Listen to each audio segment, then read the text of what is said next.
Uwapo mkoani Katavi, utapenda kuzungukia maeneo mengi kwa ajili ya utalii wa kitamaduni.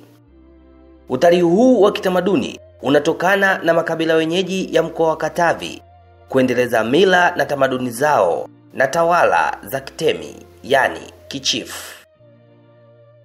Koo za kitemi ni pamoja na temi za maeneo ya Wasiamba wa Mpembe, Kajesia wa Mwese, Watanda na wengine kama Mtemi Nsokolo wa Ugala na Mtemi Mwiga wa Ulwila.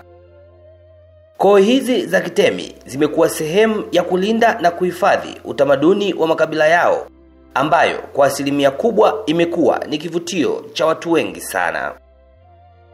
Unaweza kutazama maeneo yaliyohifadhiwa na kuendelezwa kimila. Haya ni mazingira ya Mtemi Kajesia wa Mwese. Lakini pia unaweza ukaona mazingira ya Mtemi Mwiga wa Ulwila. Maeneo ambayo yanaendeleza mila na tamaduni ni maeneo ambayo wananchi uhifadhi na kulinda mazingira yao. Angalia mazingira ya Mtemi Nsokolo wa Ugala.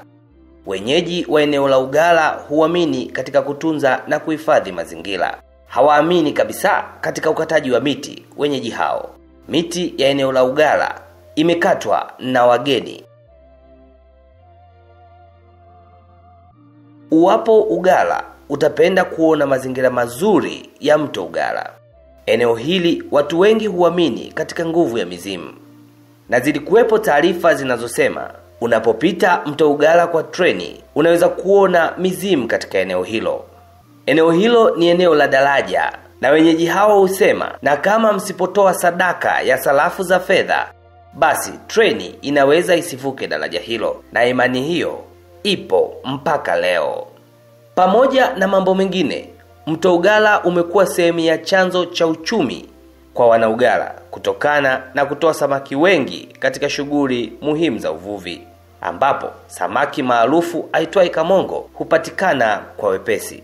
Mto Ugala imekuwa ni kivutio kikubwa sana kwa wenyeji na wageni wa eneo hili, kwani ni mto unaovutia kutokana na mazingira yake.